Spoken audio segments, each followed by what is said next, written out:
is November 1st, 2024. This is episode 57 of the In a Nutshell podcast. I am your host, Sean Vowells, and as usual, I am joined by Joe Meade. And tonight we will do a Week 10 preview for college football in the Big Ten. And Joe, guess what? We've got no Friday game this week in the Big Ten. Not really sure why, if someone does. I know why. Well, why is it? Because our New York Yankees were supposed to be playing Friday night. Sadly, that will not be happening. Yeah, well, Fox. So, yeah, that would make sense. Fox would have the game. So, we get started with the biggest game of the week, Joe, perhaps maybe even in the entire sport. Number 4, Ohio State goes on the road to Happy Valley to face the undefeated number 3 Penn State Nittany Lions. Joe, the away team, the Buckeyes, have opened up as field goal favorites. This is one that everybody's been looking forward to for a while, and the winner might just clinch their ticket into the college football playoff. As dumb as this sounds, Sean, because of the stakes, yes, the winner will will most definitely be in the college football playoff. And probably in Indianapolis, too. Let's face the facts, Sean. If Ohio State does win this game, I don't see them losing to Indiana or Michigan or anyone else on their schedule. The real fear in this game has to be with losing. I've never seen a game where it's been two top 4 teams, and it feels like if one guy loses, especially talking James Franklin and Ryan Day, that he's the ultimate failure as a head coach of a major football program. Think about that for a second. You can also turn it the other way, Joe. Whoever does win this game might have finally cemented themselves among the elite in the game. And yeah, Day just has the one just the one college football playoff appearance, and Franklin with 0. And being that pretty much one would be clinched here, there's a lot on the line for the winning coach, and again, also for the losing one. Yeah, Sean. I mean, Ryan Day, he has the 3 playoff appearances, the 1 playoff win, and The one win, yeah, that's what I meant to say. and what's remarkable, Sean, is all the games they've lost have been inches. The Michigan loss last year, the Oregon loss this year, the Georgia 2022, Clemson 2019. We could go down the list. So the fact he's probably has the most pressure in this game is kind of astonishing. Because if you told me it was going to be the case going in that one team is going to be 6-1, the other was going to be 7-0, we all would have bet, oh, James Franklin, this is his must-win game, and it still is. To me, this is kind of like the 2021 Michigan-Ohio State game where Jim Harbaugh was 0-5, and if that team didn't beat Ohio State, God, who would? And to me, it kind of feels like that for Penn State. I know they're 3-point dogs, but the way they've performed this entire season, the way they've come back in games, this shows this team. It shows this team is remarkably different, at least up to this stage. So I think Nittany Lions fans have to be encouraged. Now, the elephant in the room is the Drew Aller situation. As of Thursday, we don't know whether he's playing or not. I am leaning that he is. I bet Bo Prabula will see extensive snaps, whether that's because Drew's still banged up, whether that's because Ohio State's defense is going to have to constantly readjust. I think that's going to be something we're going to talk about regardless when it's all said and done. I do want to talk about Ohio State's offensive line. Yes, the left tackle, we all know about it. That's the other elephant in the room, at least on the Ohio State side. It's the predominant elephant in the room. So how are they going to pass protect in this game? How are they going to run the ball? I think Will Howard's the key to everything. Well, I don't want to be Captain Obvious that, of course, the quarterback would be the key to everything in modern football. I think his legs in this game, as Urban Meyer said, I think he will have to run 10 to 15 times in this game. I think Ohio State, as much as it pains them to hear this, copying the Michigan game plan of last year is not the most far-fetched idea. Now, should Ohio State run the ball 30 times without a single pass in the second half? Absolutely not. That would be asinine and frankly ridiculous, especially because this Penn State offense with Andy Kotelnicki will put up a lot more than 9 points. That's my bold prediction right there. 9 effective points. I know they ended up with 15 in that game.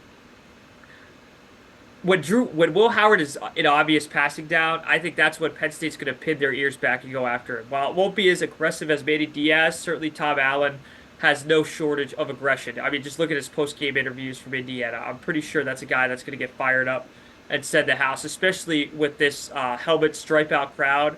which I think is going to have the same energy as a whiteout. This place will be a ruckus environment. I do think that spots Penn State a few points. Ultimately, Sean, this is a game of narratives. We could talk about the Ohio State offensive line. We could talk about all the weapons Ohio State has, which they might not even be able to use because of the offensive line. And we could talk about the Aller Prbula situation. One key on offense for Penn State I didn't mention, Kaytron Allen and Nick Singleton. If they could establish any kind of running game and take pressure off Aller or Prbula, and same with Prbula, if he could take pressure off the passing game, I think Ohio State's defense can be in for a long day. And I don't doubt that Penn State has some trick plays, fake punts drawn up. Now, are they going to execute? Probably not all of them, but I think one or two will hit, and this game is going to be wicked close at the end. Spreads Ohio State -3, over under 46.5. Before I give my prediction shot, I want your take. I have running game written down. And in big games like this, you cannot be predictable. You have to be one step ahead of the defense. These teams are good enough that if something works, it's not going to work again.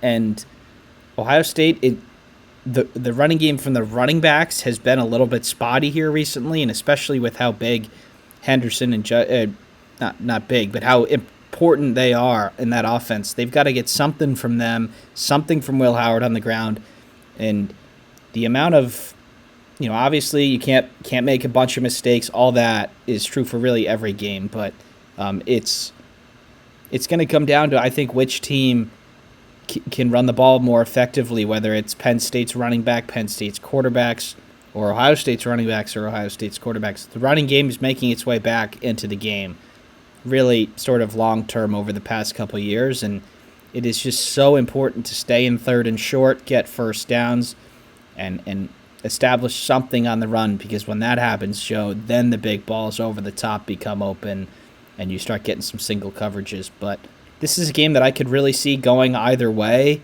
I could see it being a really good game where both teams look really good and will eventually probably both make the college football playoff. And I see it sort of going the way Oregon, Ohio State did, for that matter. But I do think the Buckeyes will get the victory here by a couple points.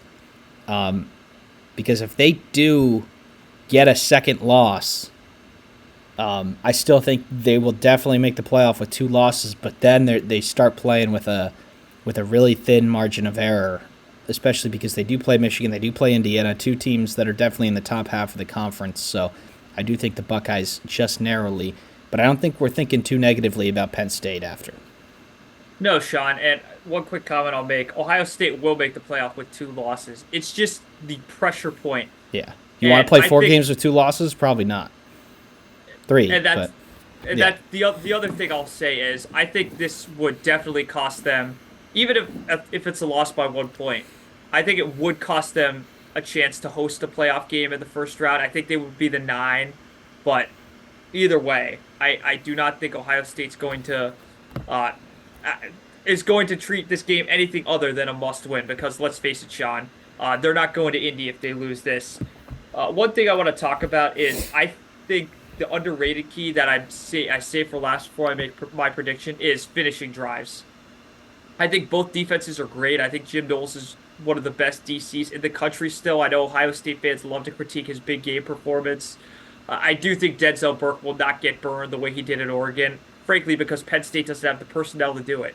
Is Julian Flemington or a Wallace going to burn him? Absolutely not. So, Tyler Warren, I think Ohio State's going to have to be really clever with him. I would be shocked if they don't have an effective game plan for him at spurts in this game. He's going to make plays. Same with the running backs. They're going to have a few big runs, and I do think Bo Prbula is going to have a definite impact on this game, whether that's as the starter, which of course he will, or even off the bench, which is what I expect him to be should Aller play. All this shit saying, Sean, I'm going to predict a very specific scenario, and this might seem insane, but here it is. I really believe Penn State will lead for a significant portion of this game. Where I see this becoming a factor, and this is just me being a victim of history here. James Franklin in big games has constantly made terrible decisions, whether it's been failures to adjust, horrible play calls, I mean, I'm not going to rehash them for Penn State fans. We all know what they are. We all know the 4th and 5. We all know the going for two earlier than expected. So, what's it going to be in this game? I believe Penn State will lead 20-16 late in the game. I believe they'll kick two field goals, score two TDs, and Ohio State is going to get crunched down in the red zone and have to settle for three field goals. I think it'll come down to a 4th and 2 around midfield. Penn State will not get it, and I think in the scenario, Penn State's right decision would be to run the ball. I think they get cute, they do a play action, they do something silly, they don't get it, and Ohio State drives the field, and with the short field, finally finishes in the red zone to win 23-20, which is right where the spread is. So give me the Buckeyes in this. I really think Ryan Day has to win this game even more than James Franklin. As much as Penn State fans are going to be annoyed about this loss, I really think the fact that they have the cushion of being in the playoff and the fact that they're 7-1 and likely to finish 11-1 will make that, which would be their best record under Franklin, by the way, in the regular season, is going to make this ache a lot less. If Ryan Day loses, I bet we're talking next week about a crazy narrative that, frankly, is going to be the result of them losing a game, two games, probably by combined like no more than 7 points, which is insane. Yeah, I don't totally disagree with your premonition. I'm going to slightly change one for me. I think Penn State will be up by 4. They'll have a 4th and 4 from the 15, and instead of taking the field goal to go up a touchdown, they'll try and go for it. They won't get it, and then Ohio State will come down and score.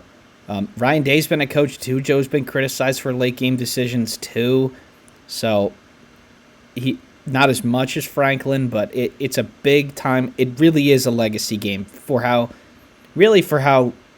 little is on the line in college football.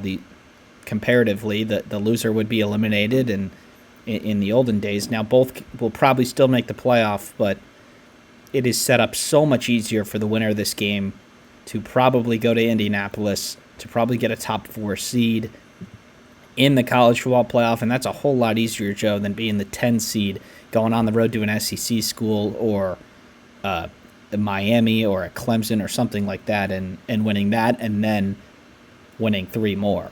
But yeah, I do think Ohio State gets the edge. And Joe, if Aller is out, how many points do you think that, like, you think it's 2 or 3 towards Ohio State? I do think he will give it a go, and he'll probably be in there, like, not 100%, but will be a factor. But if he is out, I think it's probably a field goal, maybe even more. I think it's probably 5 to 6 points, Sean, almost a touchdown. But I do think he'll have a presence. Even if he's struggling to be out there, I think just to throw Ohio State off a bit. And yes, cat mouse game to a certain extent is silly, but I think in this game, the fact these teams have probably prepared most of October for each other, I don't think it's so far-fetched. All right, Joe, we've got another noon game, this one on FS1. We've got PJ Fleck, Max Brosmer, and the Minnesota Golden Gophers heading up to Brett Bielema and the number 24 ranked Illinois Fighting Illini. You previewed this on the recap from last week. Minnesota comes in as the slight favorite, maybe a little bit of momentum coming into play there, but what's on the line here? I don't think it's going to have quite the stakes of the game we just talked about.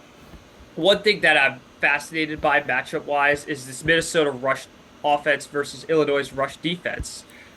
This is something I wish Michigan did against Illinois, which is continue to pound the rock, and it was effective at times.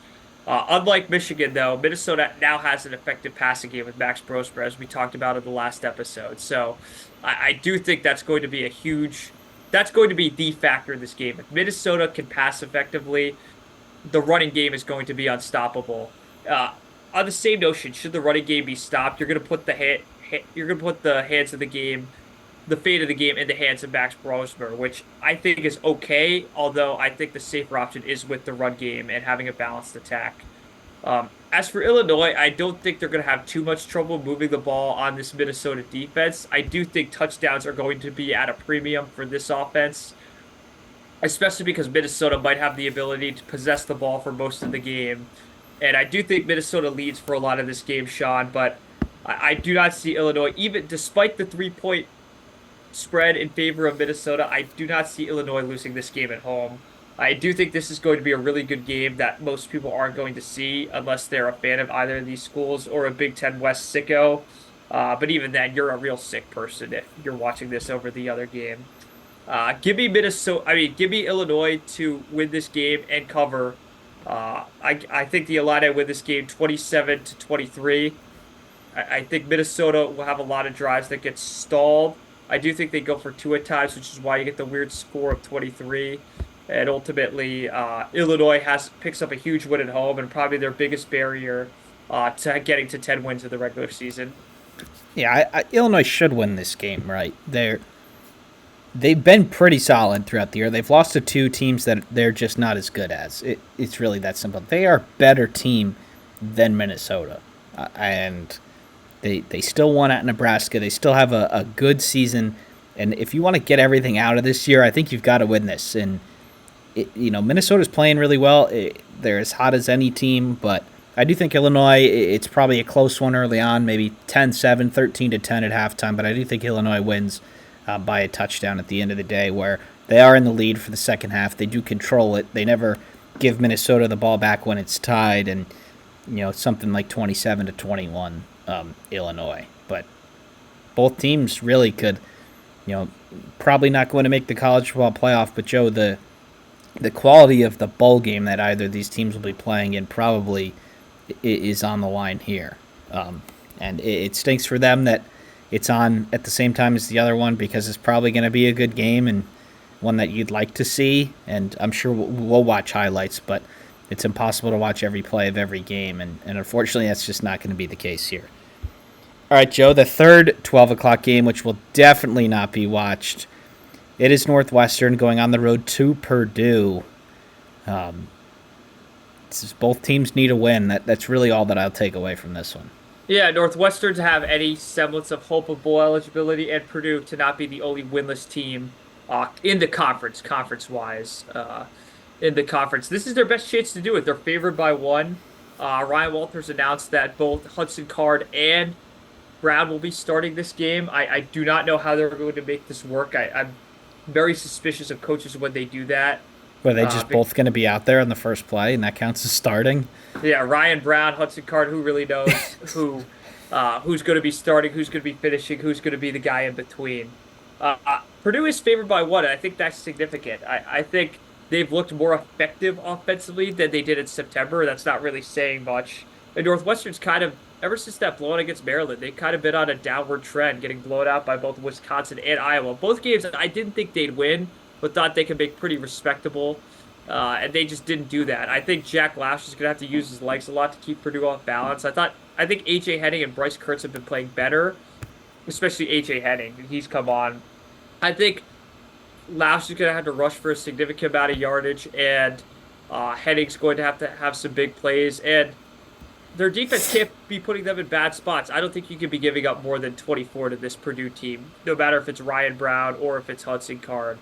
I'm going to go against the spread here. I think the Wildcats win a ugly 24-21 kind of game. I'm not a fan of this game at all. Frankly, I don't want to even waste more time analyzing it. So, Sean, I'll give the floor to you. Yep. There's not much else to say. I do think both teams will be up for it because it is a game that they can win.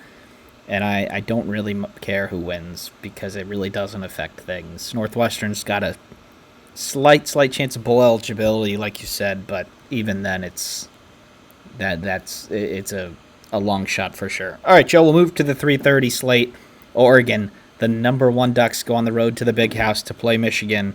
The defending champion against the number one team in the country.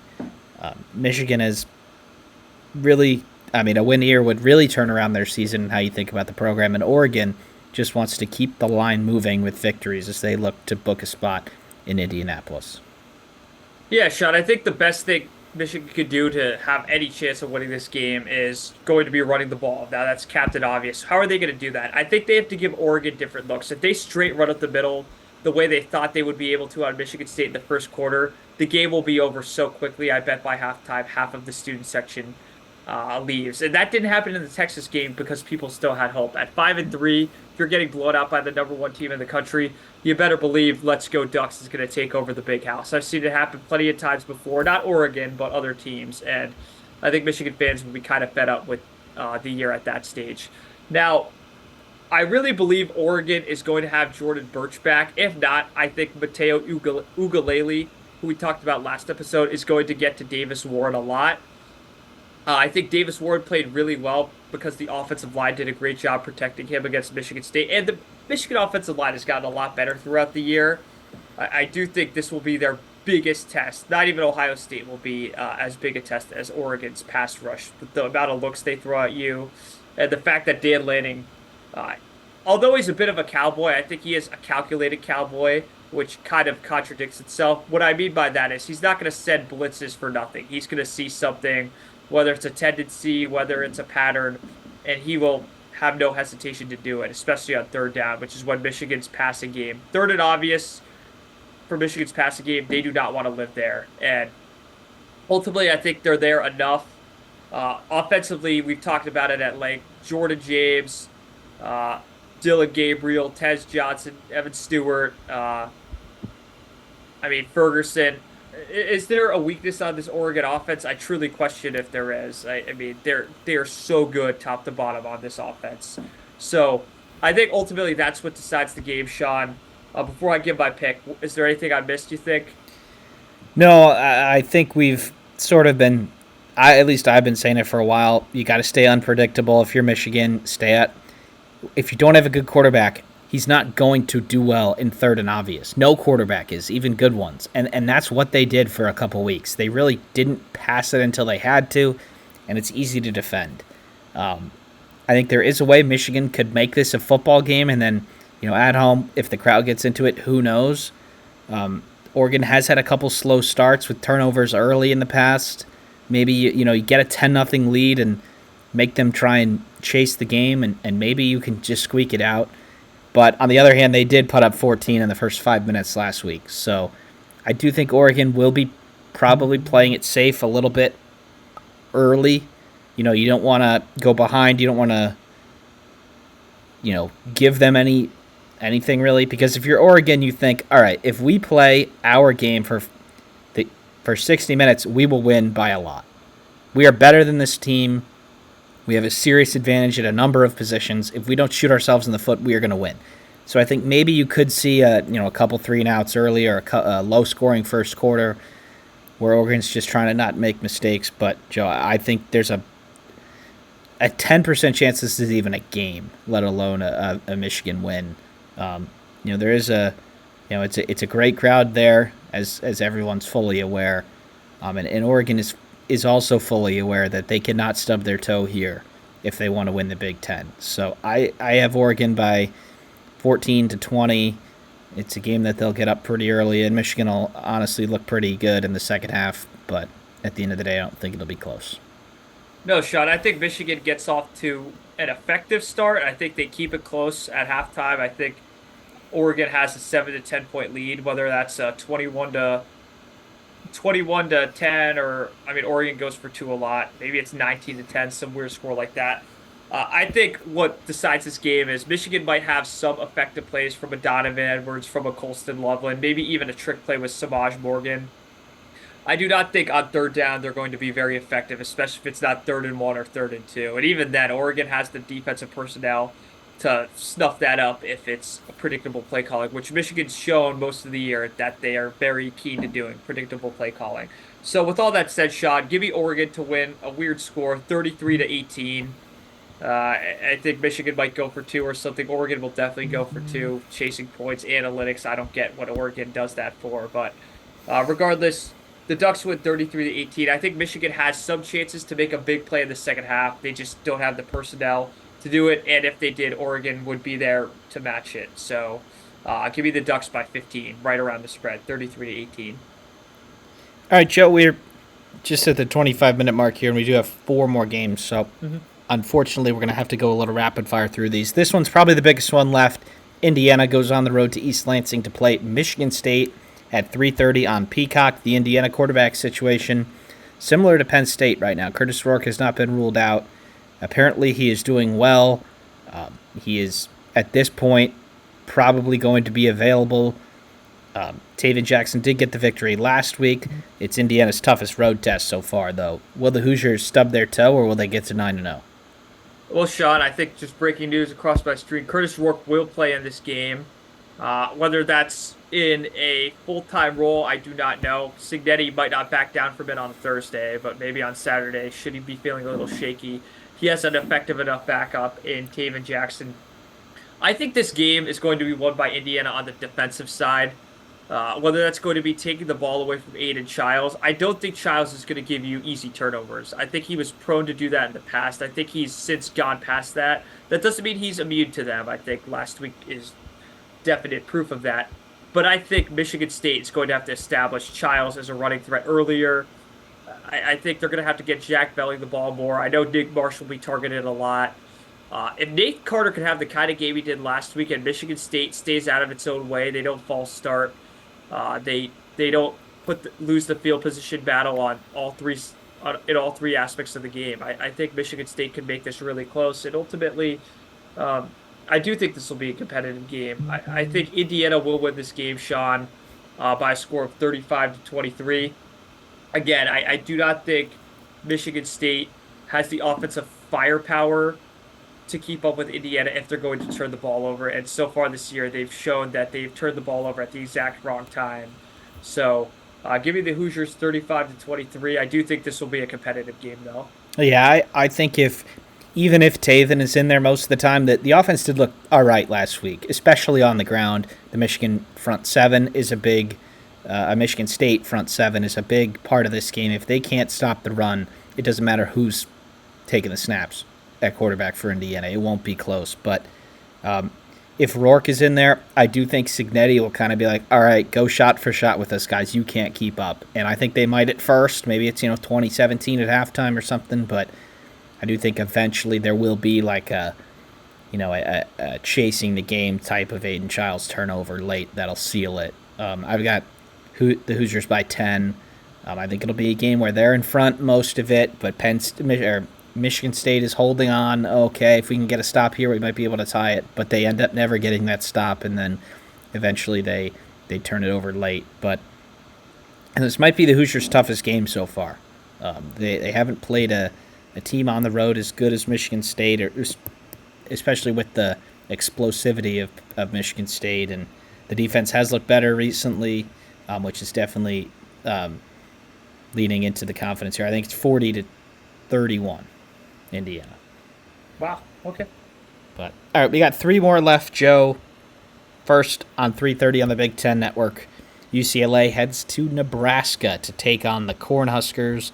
Nebraska, a touchdown favorite. UCLA coming off of a bye, which was after their win in New Jersey against Rutgers.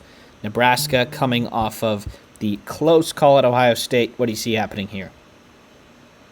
I'm shocked the spread is 6.5, but like we learned last time, we used UCLA in a close spread against Rutgers. It's for a reason. So Nebraska, I understand the disappointing losses, really two in a row, one more so than the other, that being Indiana.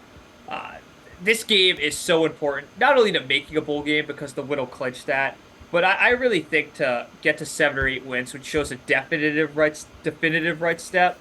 I think if they win this game, they'll have the confidence to compete against USC. Maybe even to beat a Wisconsin or an Iowa. But really, Nebraska, this is about avoiding disaster, not necessarily stopping the bleeding, but not letting a bad trend continue, as simple as that. So I do think Nebraska will do it. I think the defense is effective enough. I think Ethan Garbers is going to play pretty well in this game, but ultimately the Black Shirts get to him a few times. He turns it over. Giving the Huskers by a score of 28-13. I think Raiola does well enough. I don't think he's going to have to be a superstar in this game. Frankly, I don't think Matt Rule should even put him in that position. I think a clinical performance without any big mistakes will win them this game. Yeah, if Nebraska's a much better team, and if they're serious about being a good team, they win this game by 20, honestly. They're better than UCLA. They're at home. They're in front of their home fans. They did play pretty solid last week, and if they play anywhere close to that, this one won't be close. So give me Nebraska by 20 or more. All right, Joe, we've got two more. Wisconsin heads on the road to Iowa in an old Big Ten West clash. This is Big Ten Saturday night, 7:30 p.m. Eastern on NBC. Both teams at 5-3. Both teams have shown at least some good this year, and bowl eligibility will be on the line. What do you see here?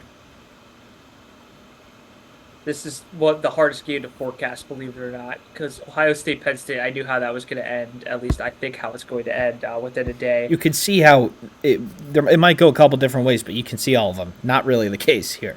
This can be No, 40-10 either team. yeah, Sean, and it could be close. So all I'm going to say is the key to this game is the turnover battle. That's Captain Obvious with Iowa, but really, neither offense is that explosive. Let's face it. They both have some good players: Tawee Walker, Luke Lachey, Caleb Johnson, but the quarterbacks, let's face it, Sean, they were backups for reasons. Whether that's Brendan Sullivan, whether Cade comes in to relieve him, and same with Braden Locke. So you're having a battle of backup QBs effectively in this game. So ultimately, I think it's going to be about which one makes plays and doesn't make mistakes. I'm more inclined to believe that Braden Locke is going to do that. So I'm going to go against the spread here. I think the Badgers win a classic, and I don't mean classic in a good way, just typical Big Ten West game. Give me the Badgers to win 19-16. A very lame score. They will hit they will clear the under of 41 and a half. So Badgers win 19-16. I think they make a few more plays, a few less mistakes, and that's what it's going to come down to in a game against two pretty evenly matched teams. Yeah, I've got Iowa, Joe, by 320-17. I think the uncertainty at quarterback could make preparing a little bit difficult for Wisconsin, and I think Caleb Johnson's probably the best player on the field. Iowa at home, I have to give them the slight edge, but really this could go either way, and whoever wins this will be 6-3, and maybe not yet, but a top 25 spot could be in the line in the future. And the loser will drop to 5-4, and then it becomes just get to a bowl. So the season, could go either way depending on what happens here. All right, Joe, we've got one more, 7:30 p.m. on the Big Ten Network. USC coming off of their big win against Rutgers. They head up to Washington to play the 4-4 Washington Huskies, two 4-4 teams, two former Pac-12 teams. Slight favorite here for the visiting Trojans. What's going on here? I'm shocked that the Trojans, especially as visitors, are favored in Yeah, this game. I Uh, had to look twice there for a second. yeah, I think Miller Moss found his groove a little last week, albeit against a Rutgers defense, and that was at home, Sean, and practically a high school level of attendance. So I bet Washington fans will get up for this game. The fact they changed conferences does not change the fact I was there 3 weeks ago. They still do not like USC fans. In fact, those were among their list of least favorite fans, along with Oregon fans. So I don't think this crowd will be timid in any way because it's a BTN game at night. Uh, I think Will Rogers has one of his probably his best performance of the year. I don't think USC is going to be able to pressure him much. I think Jonah Coleman's going to have a huge game on the ground. I think USC is going to have opportunities to get off the field a lot on third down, and ultimately they don't. And I think that's going to be because of Will Rogers' prowess, whether that's dotting certain throws, or even with his legs, which he has the ability to do at times. So give me Washington in a pretty high-scoring game. I think this will be a Jed Fish, Lincoln Riley chess match that's going to be pretty interesting to watch if you have nothing else to do on Saturday. Um, so give me the Washington Huskies by a score of 31-30. I think this can be a very, very entertaining game. And ultimately, it could come down to a missed extra point or a missed 2-point conversion. And ultimately, I think USC misses a 2-point conversion with limited time in the game because I don't think they'll want to extend this to overtime. Yeah, for me, this one, I give Washington a slight edge here. They seem to have been able to beat the teams that are around their skill level at home, and USC has been up and down. And I think the only reason why they're favorites is because they scored 48 points last week. I mean, that's really it. Washington went on the road and played an Indiana team, not really close, but not really blown out like Indiana can do to other teams. So I think that with the only fact really that the crowd will be up for it, I think will get Washington across the line. And and the loser will go to 4-5. And I think we both agree that both these teams are probably better than that, and not great teams, but they're solid teams. And for one of them to be 4-5 is going to be in a pretty tough spot. So give me Washington by a field goal. I do think it'll actually be a pretty evenly contested game, and I'm not sure it'll get all the eyes that it probably deserves, being I would say, a rivalry game, especially for these two teams coming over. So Washington by a field goal for me. And Joe, that is our Week 10 preview. We'll be back next week to recap them, hopefully to do another edition of Power Rankings. And then, Joe, in just a couple of days, the college basketball season starts too. So be sure to everybody to keep track of all the content we're going out. There's going to be a ton of videos on the channel, a ton of posts on social media. So thank you, everybody, for tuning in, and we'll see you next time.